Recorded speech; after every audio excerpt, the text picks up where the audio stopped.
Hello everyone, welcome to today's class. जैसा कि आप जानते हैं, हम फाइनेंशियल अकाउंटिंग सब्जेक्ट को रिवाइज कर रहे हैं। 4 पार्ट्स हम ऑलरेडी कवर कर चुके हैं। आज ये इसका पार्ट 5 है। तो आज के लेक्चर में हम 2 चीज़ें देखने वाले हैं। एक तो हम देखेंगे प्रोसेस ऑफ अकाउंटिंग के बारे में, और दूसरा हम देखने वाले हैं बेसिस ऑफ अकाउंटिंग के बारे में, जिसमें हम कैश बेसिस और अक्रूवल बेसिस दोनों को डिस्कस करेंगे। तो सबसे पहले बात करते हैं हम प्रोसेस ऑफ अकाउंटिंग की। इससे पहले मैंने आपको अकाउंटिंग साइकिल बताया था, ये वही चीज़ है। तो सबसे पहले हम क्या करते हैं, फाइनेंशियल नेचर की जो ट्रांजैक्शन है उनको आइडेंटिफाई करते हैं। उसके बाद हम वाउचर प्रिपेयर करते हैं। वाउचर के बेस पे फिर हम जर्नल एंट्री प्रिपेयर करते हैं, जिसको हम बुक्स ऑफ ओरिजिनल एंट्री बोलते हैं। देन हम लेजर में पोस्टिंग करते हैं, और फिर trial balance, trading and profit and loss account और बैलेंस शीट बनाते हैं। इसके बाद आप एक और स्टेप ऐड करना चाहो तो कर सकते हो, दैट इज़ कम्युनिकेशन, यानी कि आप इन इन्फॉर्मेशन को कम्युनिकेट करते हो to the related parties. Related parties कौन सी होती हैं वो स्टेप हम ऑलरेडी डिस्कस कर चुके हैं, ठीक है। तो अब देखो, इस पूरी प्रोसेस को हम 1 बाय 1 डिस्कस करते हैं। तो पहला स्टेप आपके पास है आइडेंटिफिकेशन ऑफ ट्रांजेक्शन, यानी कि ट्रांजैक्शन को आइडेंटिफाई करना। कौन सी ट्रांजैक्शन को? जो फाइनेंशियल नेचर की हैं, क्योंकि जो फाइनेंशियल नेचर की हैं सिर्फ उन्हीं ट्रांजैक्शन को अकाउंट्स में रिकॉर्ड किया जाता है।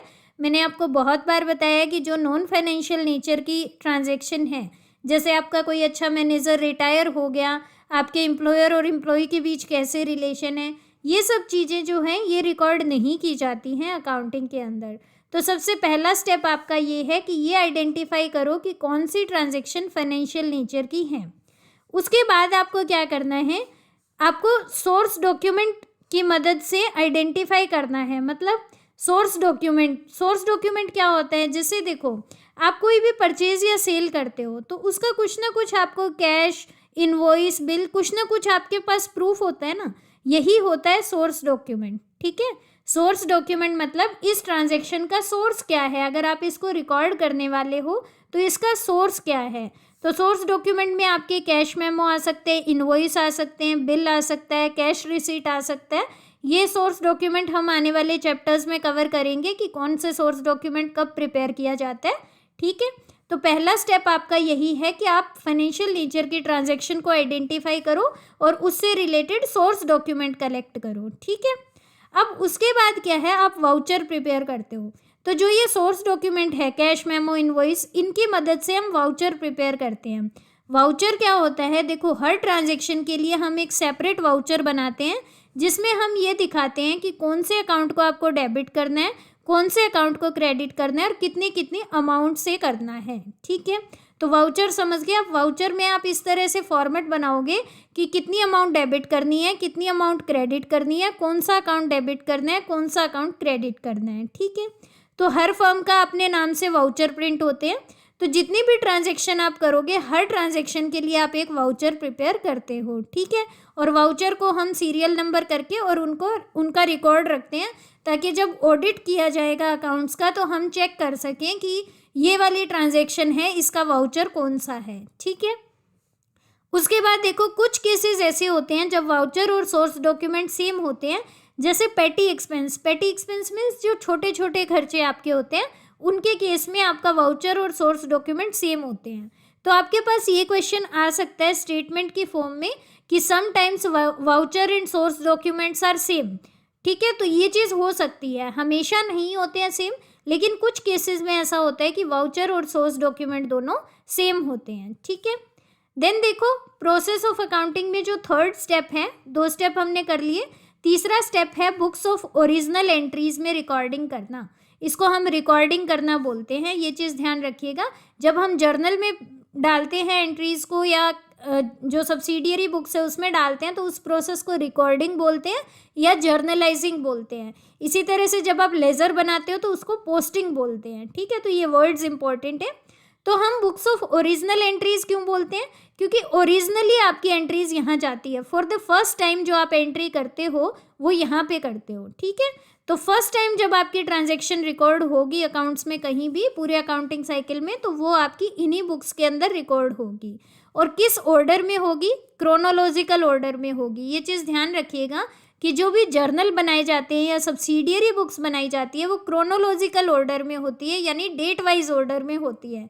यानी 1 तारीख की ट्रांजैक्शन पहले आएगी, 2 की बाद में आएगी, 3 की बाद में आएगी।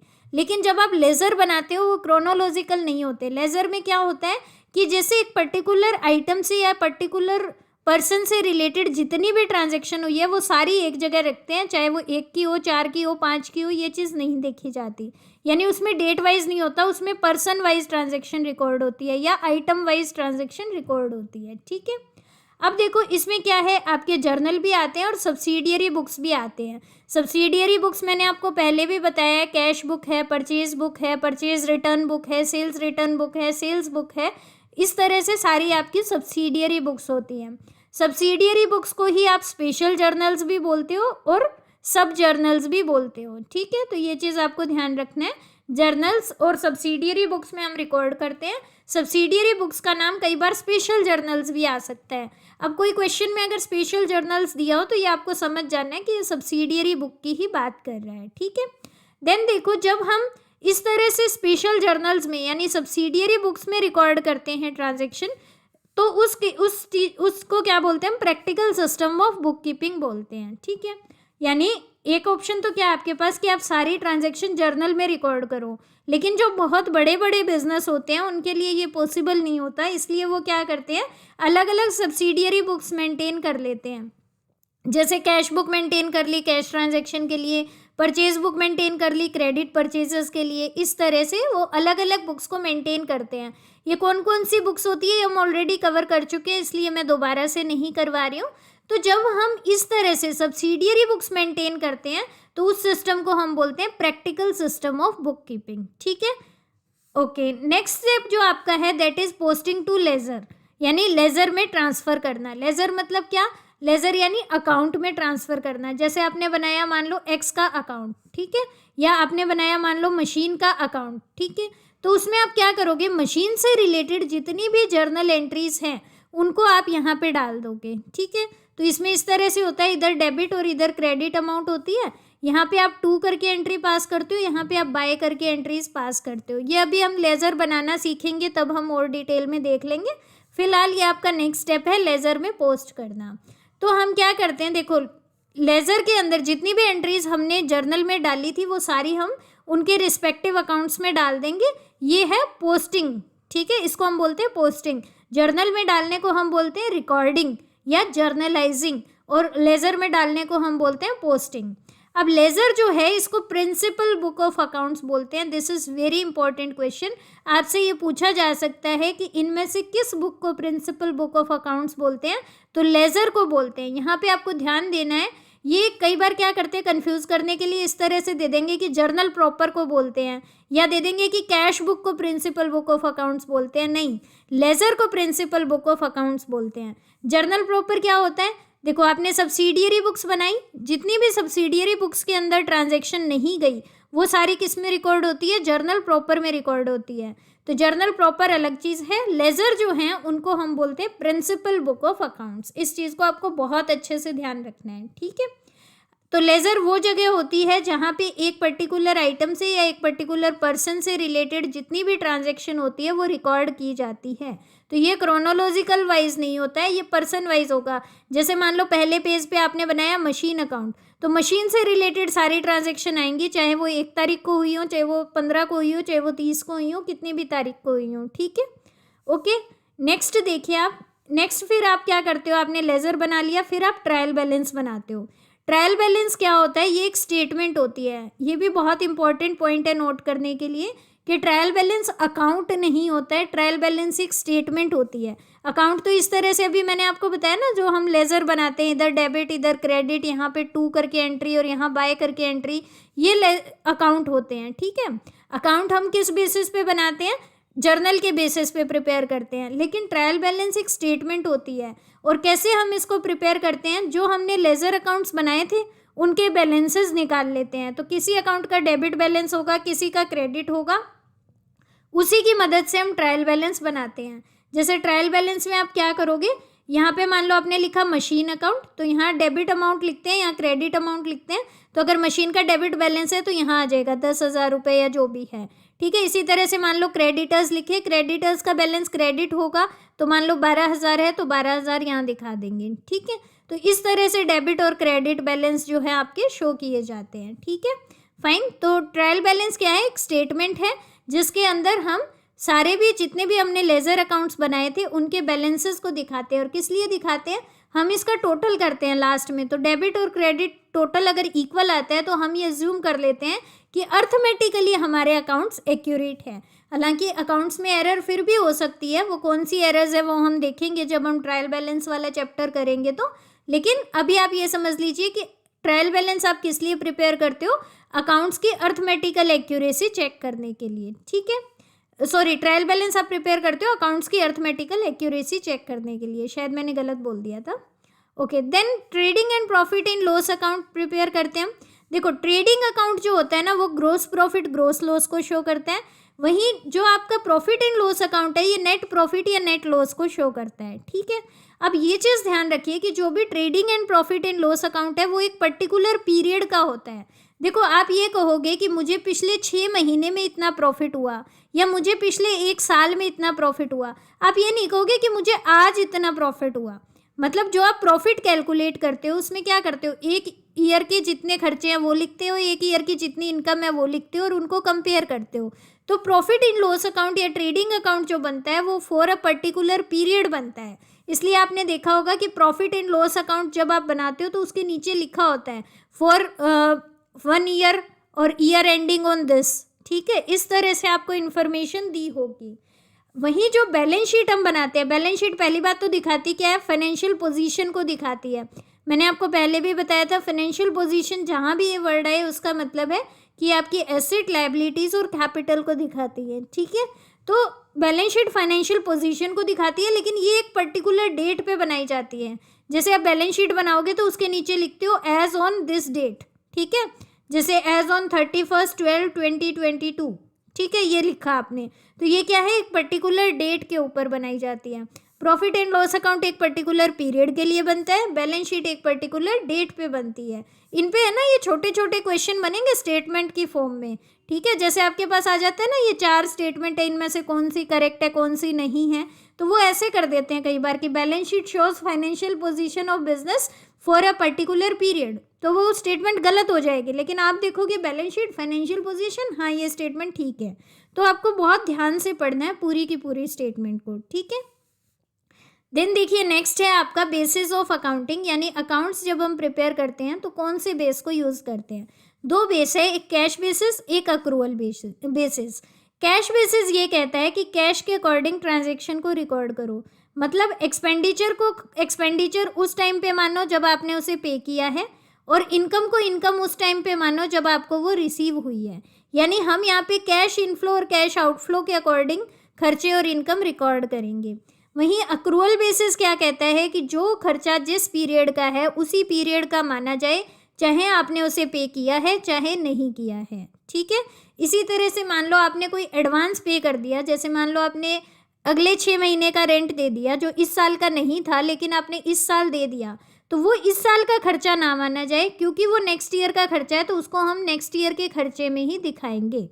ठीक है, तो मान लो आपने 10,000 रुपये रेंट दिया, ये 2 साल का रेंट था, एक तो इस साल का और एक आने वाले साल का, यानी जो 5,000 रुपये हैं इसमें ये प्रीपेड रेंट है, आपने पहले ही दे दिया है।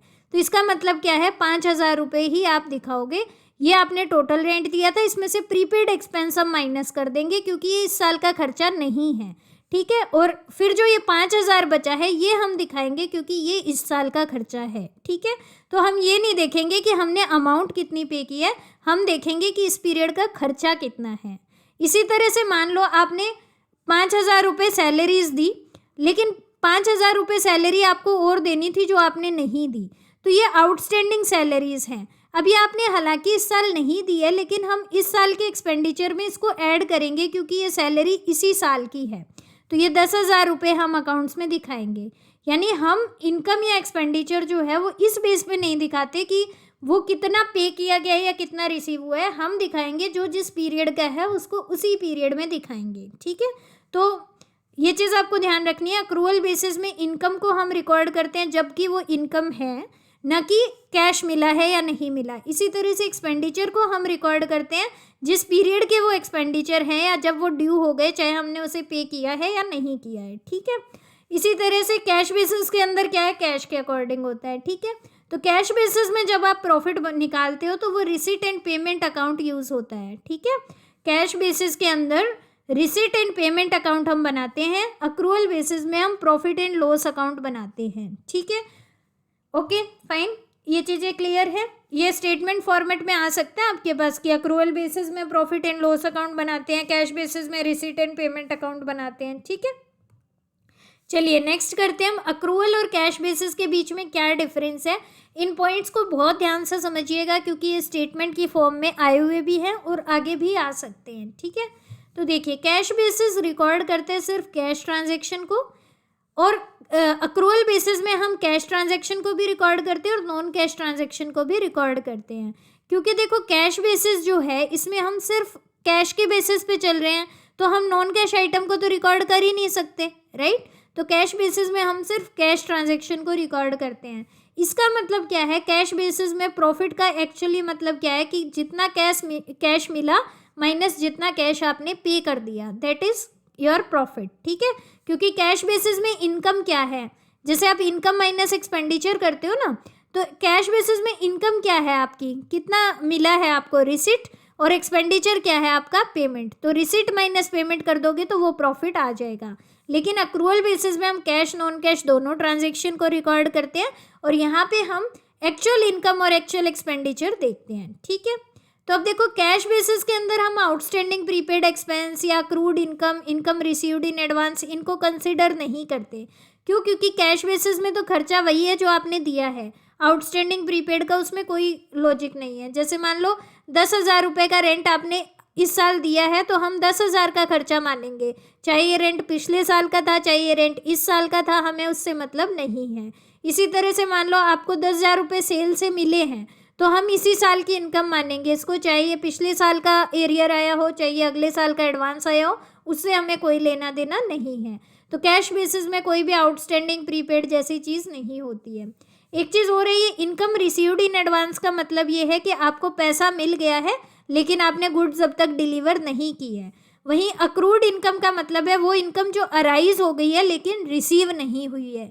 तो इसमें कंफ्यूज नहीं होना है। अक्रू होने का मतलब है कि वो चीज़ ड्यू हो गई है, अराइज हो गई है, लेकिन अब तक आपको मिली नहीं है, तो उसको बोलेंगे हम अक्रूड इनकम, ठीक है। ये चीज़ बहुत अच्छे से समझ लीजिएगा, ओके। देन देखो, कैश बेसिस जो है इसके अंदर हम कैपिटल और रेवेन्यू आइटम में डिस्टिंक्शन भी नहीं करते। क्यों नहीं करते? देखो, जैसे मान लो आपने 1 लाख रुपए की मशीन लगाई, तो 1 लाख का खर्चा आपका इसी साल में खर्चा माना जाएगा कैश बेसिस के अकॉर्डिंग, क्योंकि कैश बेसिस क्या मानता है कि जितना आपने पे किया है वो आपका खर्चा है, ठीक है। तो आपने 1 लाख रुपए पे किए हैं तो वो इसी साल का खर्चा माना जाएगा। लेकिन अक्रूवल बेसिस के अंदर हम क्या करते हैं, मान लो इसकी एसेट की लाइफ है 5 साल, तो हम हर साल 20-20 हज़ार का खर्चा दिखाएंगे, ठीक है। तो अब देखो, कैपिटल और रेवेन्यू आइटम क्या है। अब अगर मैं इस एग्जाम्पल को लूँ तो 1 लाख रुपए का जो मेरा एक्सपेंडिचर था, ये 1 लाख की जो मैंने मशीन ली, इसको मैं 5 साल दिखाती हूँ क्योंकि ये मेरे को 5 साल तक बेनिफिट देने वाली है। तो इसका मतलब मैंने इसको as a capital expenditure treat किया है। कैपिटल एक्सपेंडिचर हमने पहले भी डिस्कस किया था, ये वो खर्चा होता है जो आने वाले कई सालों तक रिटर्न देता है, ठीक है। वहीं रेवेन्यू एक्सपेंडिचर वो एक्सपेंडिचर होता है जो आने वाले कई सालों तक नहीं, सिर्फ 1 साल तक रिटर्न देता है, ठीक है। तो अब देखो, इसमें तो हम एक ही साल के लिए खर्चा मान रहे हैं जब हम कैश बेसिस फॉलो कर रहे हैं, तो इसका मतलब क्या है कि सारी आइटम्स कैपिटल और रेवेन्यू में क्लासीफाई नहीं हो पाएगी, ठीक है। समझ गए इस चीज़ को? कैश बेसिस के अंदर कैपिटल और रेवेन्यू वाला क्लासिफिकेशन नहीं होता है, क्योंकि जो खर्चा है उसको हमने उसी पीरियड का खर्चा मान लेना है, हम आगे उसको कैरी फॉरवर्ड नहीं करते हैं। जैसे हम अक्रूवल बेसिस में हर साल इक्वल अमाउंट करते हैं, वैसा हम कैश बेसिस में नहीं करते हैं, फाइन। देन देखो, कैश बेसिस को रिकॉग्निशन नहीं मिला हुआ है कंपनीज एक्ट 2013 के अकॉर्डिंग। कंपनीज एक्ट 2013 ये कहता है कि सभी कंपनी को अपने अकाउंट्स अक्रूवल बेसिस के ऊपर बनाने पड़ेंगे। देन देखो, कैश बेसिस जो है वो बिजनेस की ट्रू पोजीशन को, ट्रू प्रॉफिट या लॉस को शो नहीं करता। ऑब्वियसली नहीं शो करता क्योंकि हम सिर्फ कैश देख रहे हैं। तो कैश तो मिला या नहीं मिला, एक्चुअल में हमारी इनकम एक्सपेंडिचर कब की है ये चीज़ें मैटर करती है। तो अक्रूवल बेसिस जो है वो ज़्यादा सही रिजल्ट आपको प्रोवाइड करता है, ज़्यादा सही प्रॉफिट या लॉस बताता है, क्योंकि ये आपको बताता है कि एक्चुअल में आपका कितना खर्चा हुआ था। पेमेंट हुई है या नहीं हुई, इस चीज़ से ज़्यादा लेना देना नहीं होता है, ठीक है।